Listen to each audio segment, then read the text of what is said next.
Okay, welcome to the January 2021. We've made it, the January 2021 Tarotscopes. So as usual, I'm going to do a group reading on the top of this. Then we're going to do individual readings as we go based on your zodiac sign. I find it helpful if you check into and listen to your sun sign, but also your rising sign to get a little bit of extra insight about the readings for this month. So I have no idea what's in store. So we're going to start with the general reading and then we'll hit up Capricorn because it's their birthday season. Actually, I'm going to get a little bit of my favorite oil to get going. We don't sell this in the shop. This is like super secret special oil. My special sauce. I should have put it on before I got on here with you guys. All right, so let me tune in and check into the collective.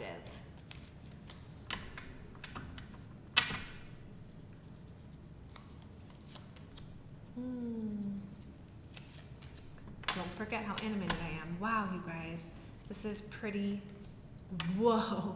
These are major cards. Okay, I pulled 3 major arcana cards for the message for the collective. We have the High Priestess, then we have the Magician, and lastly we have the Lovers. And so when I'm seeing this together, what's really interesting is in the numerology, or like just the numerology, but also in the cycle of the major arcana, the magician is number 1 and the High Priestess is number 2. And to me, a lot of times, like this Lover's card is that integration of 2 parts of yourself in harmony. So the way that I'm seeing this for us is what we need to do is connect more deeply with our High Priestess. This is that quiet, still voice inside that only comes from being still and stationary and really finding that meditative, relaxed, in a line and intuitive space. Then the counterpart to that is the Magician. The Magician has all of the tools that he needs to manifest whatever it is that he desires, and he is the I, which is interesting because the Roman numeral 1, I think about it as the I, is asserting the will, and it's using your own power to create and coalesce what it is that you desire. And so for right now, the message here is get that intuitive hit, get those deeper insights, and allow that to inform how you activate your power. And really, these aren't necessarily altruistic cards. The deeper we get into the major arcana, the more communal and altruistic the cards are, and the metaphors and the symbology is. But really, right now, with the Magician and the High Priestess, we're in those early stages. We're at the Fool, and then the Magician, and then the High Priestess. These are about self-actualizations, getting to know the self, manifesting and creating from the place of the individual for the self, and that's okay. What we're seeing right now is focusing on deepening yourself, getting more clear, and creating the life that you want for you is the way to impact the collective. And then when we see this Lover's card here, to me, it's like, how can we most readily integrate and balance these 2 parts, our deep inner knowing and our outward movement, so that they are in harmony and in tandem and there's no conflict. Because where conflict arises and the suffering arises is when your inner is telling you something and your outer is projecting something else, right? And that's where there's the discord and the dissonance. So if we can get these 2 places in flow and in harmony, then your whole being will be in harmony. You will be at peace. You will emanate peace. And everyone that comes into your sphere, either in person or metaphorically, will be elevated. These are really powerful and beautiful cards. It's such a relief to see them because for the past several months, the cards have been more challenging, but we've got it. It's okay to focus on yourself. It's okay to spend time harnessing your intuition and your guidance. And then it's okay to take those hits and that knowledge and apply it to creating something just for you. Something that you feel powerful, makes you feel powerful. Something that makes you feel alive. Something that makes you feel in harmony. We've got to get those 2 together. And I do this because in the wild unknown, it's really the Lover's cards are 2 birds flying in harmony. And that's how it feels. It's like if this is the High Priestess and this is the Magician, watching them soar together. Oh, how beautiful. All right, we're going to hit up Capricorn. Capricorn. We're going to give you a theme card for the year for Capricorn. Whew. Okay, and we're off to the races. And let's just see the themes for January for Capricorn. All right, Capricorn. The theme card for the year is this beautiful and hard. This card is hard for me, but the Ten of Swords. And this is what they call in the tarot the Ruin card. And so it's really a year for you to get to evolve beyond the melodramatic stories and tendencies that you keep recapitulating in your life that get you caught in these unproductive cycles and limit you and shut you down. Stories about yourself, about your situation, about your work life, about your peers, whatever. Right now, this year is the time to wipe the slate clean and to let go, finally, these beliefs that have been torturing you actually are finally ready to transform and transmute into something higher. And so that's your job. Like that's the real strict inventory of your thoughts and your beliefs and how that impacts or it creates an impediment in your life. You've got to nip that in the bud, and that's the focus for the year. Now, I'm just throwing this out there, you guys, for Capricorn. We've got the King of Pentacles, we've got the Seven of Swords, and we've got this Two of Pentacles.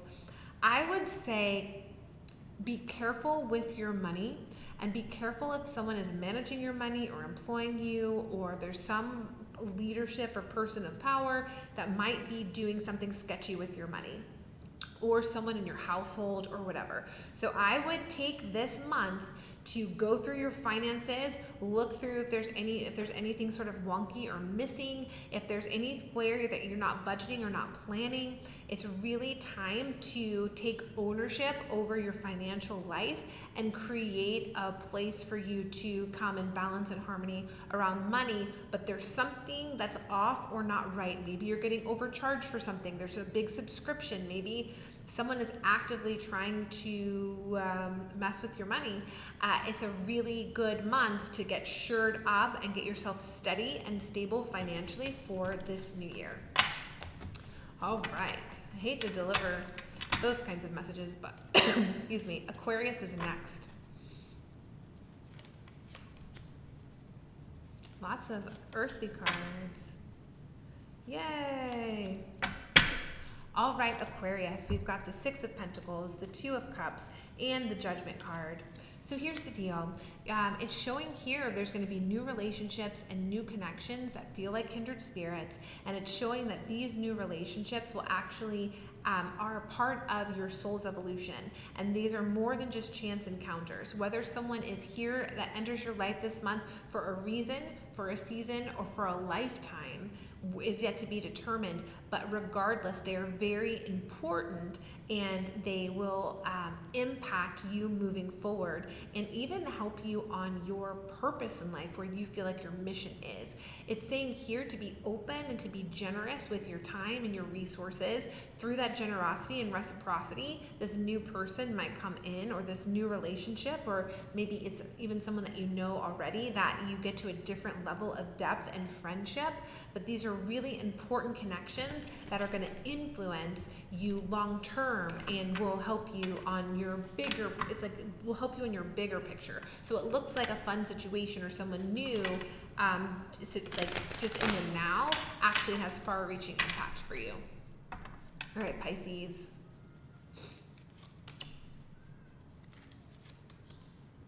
Oh, I love this. Okay, we've got the King of Wands, we've got the Moon, which is the card of Pisces, and we have the Six of Wands here for our Pisces friends. All right, Pisces, you're going to be in your element this month, meaning you're going to be grappling with or working with the energies of the moon, which is the real depth. It's the dream state. It's the world of the unknown.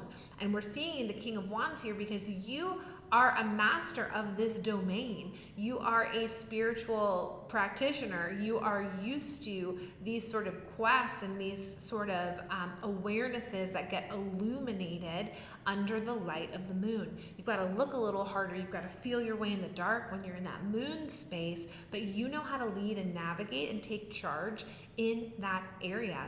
It's showing if you allow yourself to not block the depth that you can go in, you're actually going to rise with a higher higher perspective. So this might be an introspective month for you. It might be where you're having more vivid dreams, where you're having visions or ideas or psychic intuitions. Pay attention to those and use them to elevate your perspective. It's really here to help you on this evolutionary path of consciousness. And so that's your way to evolve, is to dive into the depths of the psyches and the dream states and all of those lunar kind of energies. So I'd also probably pay extra special attention to the moon phases and how you are feeling, how you are being impacted by those phases. Aries. What's going on with our Aries folks? Oh, nice. Okay, Aries folks, we've got the Star, the Page of Wands, and the Eight of Swords. Here's the deal. You're going to be getting a whole lot of signs this month pertaining to how you are going to proceed in the next year. And so if you have felt confused or lost or unsure, or if you have just been asking for these validating signs, like I think I want to go this way, but I need a sign, look for the signs. The signs are going to be showing up everywhere and they're available for you. So I would say, number one, ask for the signs. Ask the universe to give you very clear signs on your next direction. Two, you have to look out for them and accept the signs when they come and not disregard them. It's very important for you to be validated right now because it's saying that you have these like creative pursuits or these spiritual pursuits, or you've got this spark and seed of something, but you feel really restricted and like it's not possible. And what's going to give you that hope and that long vision when you see that North Star is to be in the hope of the star, is to be validated, to say like, I can't see, I don't know where I'm going, this can't happen for me. And then you get one sign that changes that inversion and allows you to believe in yourself and believe in that true north. So the star card means like you're getting in very clear alignment with where you should be. So it's really to accept that and accept those signs and to move forward that way. All right, our Taurian friends, what do we got today? Wow, we got the Page of Wands again. So we've got two archetype cards, or two court cards here. We've got the Knight of Swords, the Page of Wands, and the Six of Swords. So here we go.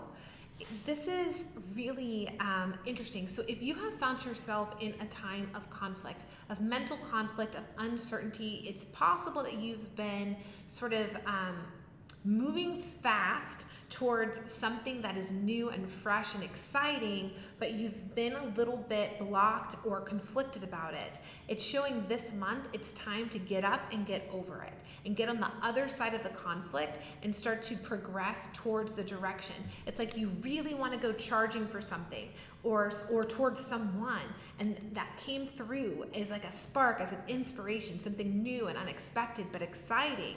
And instead of taking, we need you to take full advantage of it and move past the hesitation into the landscape of possibility. And it's sort of like you're gonna have to paddle pretty hard, and you're gonna, whatever the fears are or the beliefs that were keeping you back there, they're still gonna be looming a little bit. But we need to get you a couple of steps removed so you can see what's next.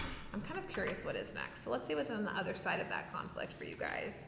Wow, the Queen of Pentacles. So we're also seeing, so that's on the other side of this, because we're seeing all these archetype cards. I would say that these are either aspects of you or people that you're actually grappling with or moving through or figuring out how to relate to. So on the other side of this is either like this Queen of Pentacles, this figure in your life that is nurturing and grounding and capable.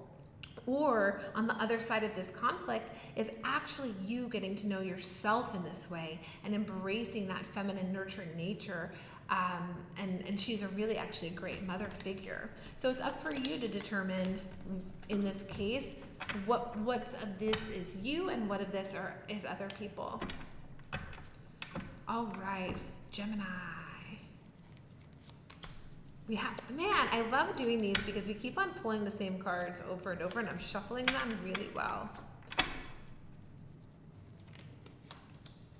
Okay, Gemini.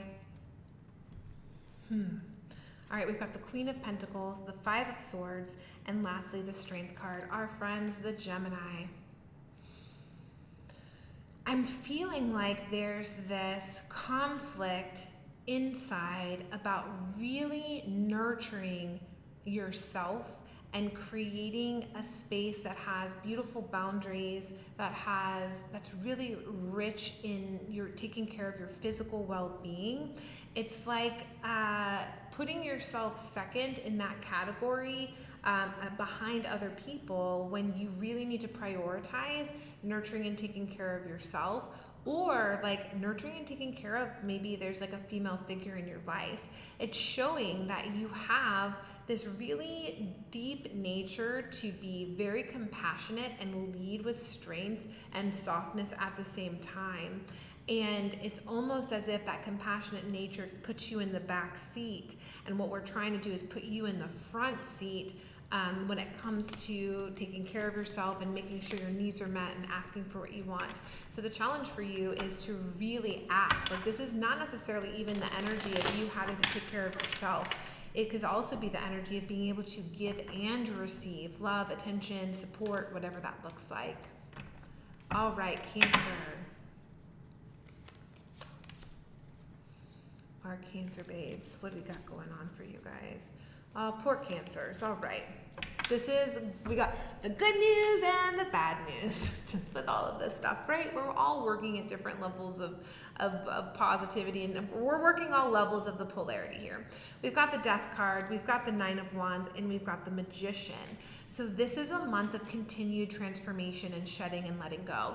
And you've been doing it so long, Cancer, like you've been having these mini deaths all along, that you're probably exhausted. You're probably like, what? More death, more transformation, more shedding? How could this be?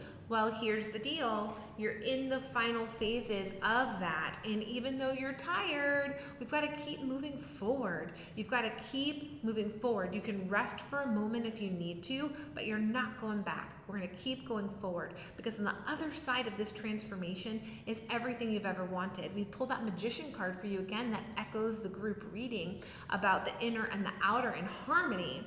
You've got the tools that you need, and after you excavate whatever it is that's coming up that needs to process and clear, you're going to have so much access to your power and your manifestation and your direction. It's just like, let's wrap up these last little remaining symptoms, for lack of a better word, of this death process that you've been going through. Leo. I was hanging out with a Leo just an hour ago. All right, Leo. Okay, great. Leo, we've got the High Priestess, the Three of Wands, and the Tower card. We're pulling so many major arcana for you guys. This is a really big entry into 2021.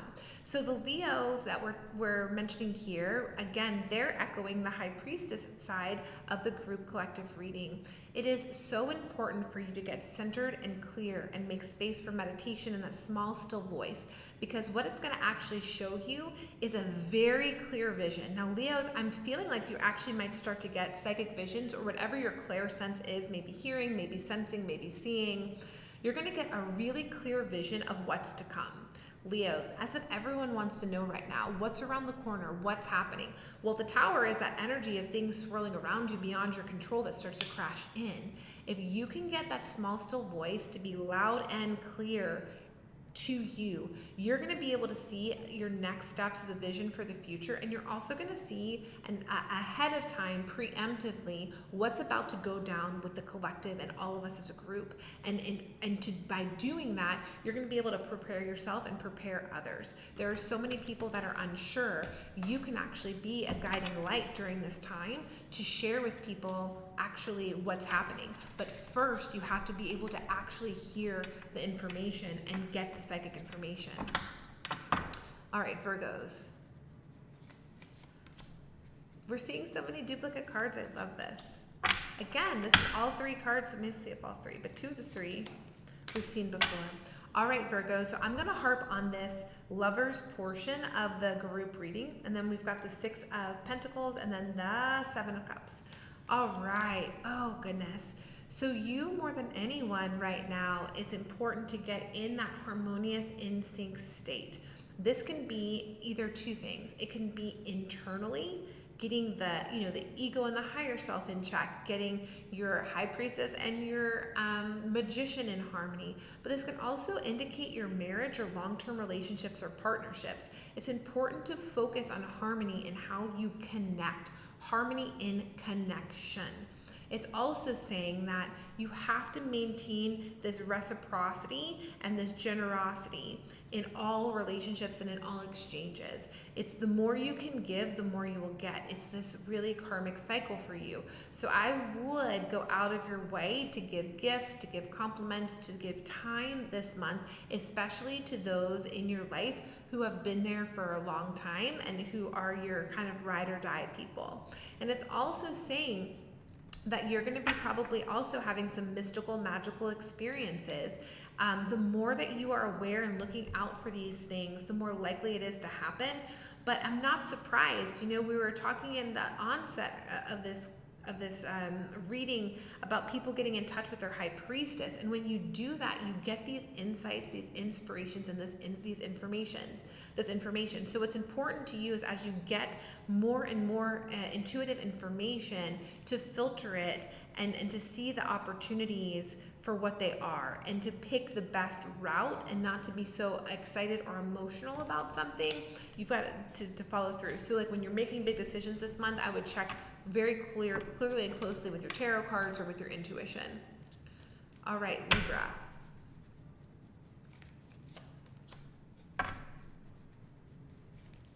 Two Pentacles, lots of Pentacles for Libras. All right, Libras, here we go. We've got the Eight of Pentacles, Nine of Pentacles, and the Death card.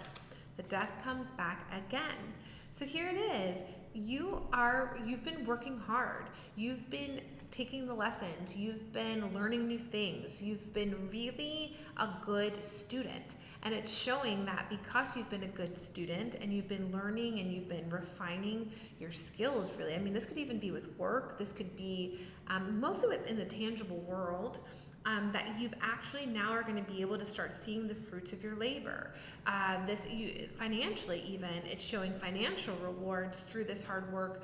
And if you haven't been yet that student, then it's encouraging you to find something where you can feel like you're an apprentice and learn something new. And these skills may very well be attached to earning more income, getting a promotion or something like that, like building your wealth of finances.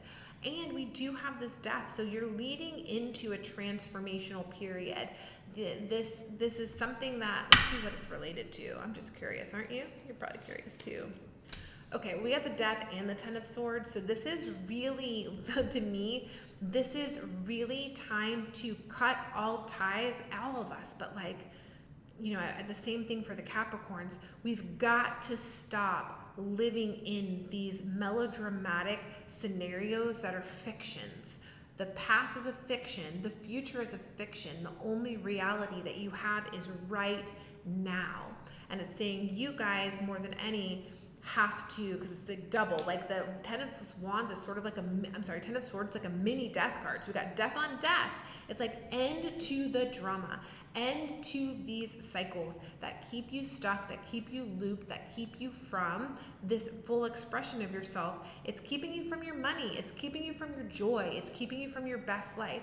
So you have to decide, I'm getting preachy, but you've got to decide this month that you want joy and wealth and health more than you want to be neurotic.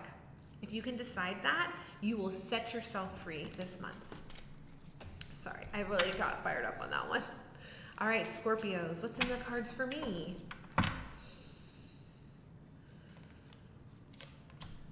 Ooh. Man, we're seeing a lot of redundant cards.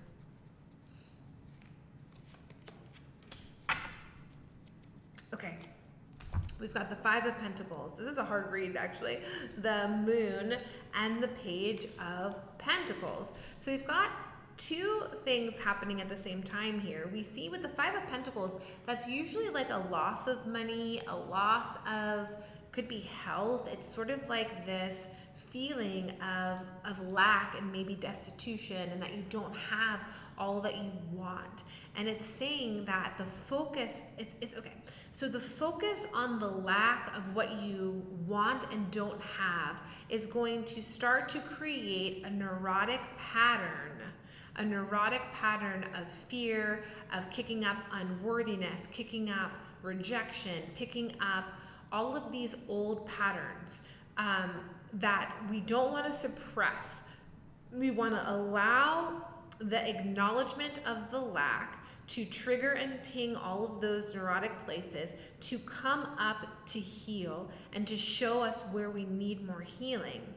And through that process, we start to birth and get messages and get opportunities for really new, shiny things. So like those gaps, those things that you want that aren't coming to fruition yet, come to fruition through the acknowledgement and the processing of the lack, the transmutation of that energy into openness, gratitude, and receptivity.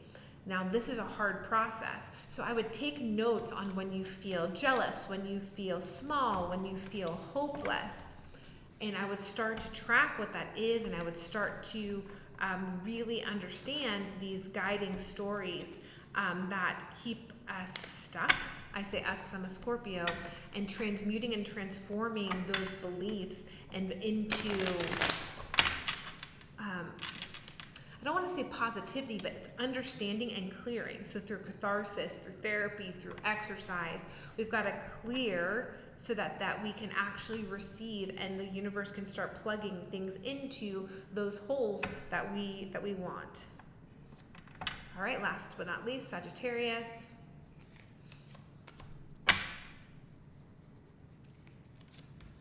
Oof.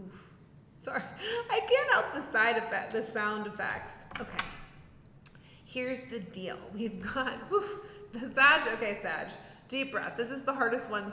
This is the hardest one yet. We've got the Five of Swords. We've got the Devil card, and we've got the Seven of Pentacles. So this is our silver lining. This month, I would really pay attention to your mental health. I would pay attention to the critical voices, any sort of depression, anything like that. It's showing that these old patterns, these old addictions, really, ways in which you've sabotaged yourself before, are ever present, and they can help you backslide into old patterns, especially regarding about your thoughts and your beliefs about yourself and others.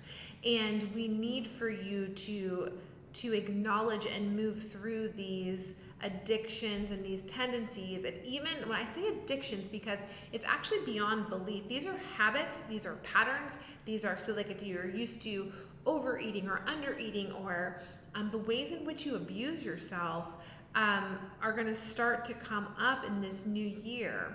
And so we need for those we need you to take extra care of your coping mechanisms, of your ways in which you preserve your mental health.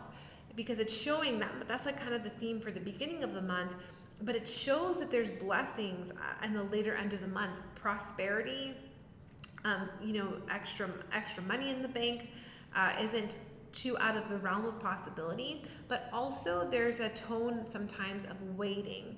So if you have been trying to create something or manifest something and it's not coming to fruition fast enough, and you're in that waiting pattern, don't allow yourself to get into the negative thoughts or the negativity that spirals. I mean, this is just not just for Sagittarius. What we've been seeing in a lot of these readings, just to recap and to wrap up, is that I just lost my train of thought for something. Is that recapitulation and neuroses. So this is something that maybe we should all take into account, which is probably why we have that high priestess. If you have that still time, that meditation time, that intuition, you can intercept some of these patterns, these demoting habits that keep us in these negative cycles. And so that would be also just to tag on to the reading for the group. It's like, how can we be super clear and mindful about where we put our energy and beliefs? Where can we allow ourselves to actually be guided by something higher than our neuroticism? Because these neuroses are fictions. They're fictions and they're addictions, and they make us sick mentally. We get physically, we might get nervous. We might hold on to things that we don't want to hold on to physically, emotionally, and mentally. So that would be a secondary message, is how can we attend to our mental health, our mental fitness and well-being, so that we don't, so that we are aligned with something higher. Our guidance is coming from this intuitive place and not this fear-based momentum. So thank you so much for listening. I hope that you enjoyed your Tarotscope, and stay tuned because I'm going to be doing a Tarotscope for 2021, the whole year, as overarching themes.